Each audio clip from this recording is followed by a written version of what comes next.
తెనుగోళ్ళు ఇచ్చిన శిల్పక పండ్లు తేనె మామిడి పండ్లు తీయంగా దిందామె తీరొక పండ్లు చిలక నేరేడి పండ్లు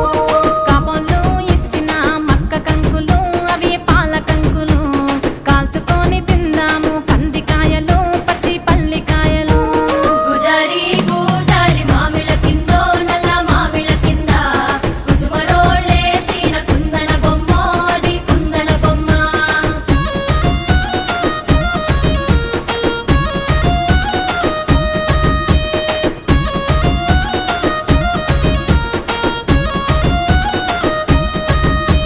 బెస్తోలు పెట్టిన పచ్చి చేపలు అవి వట్టి చేపలు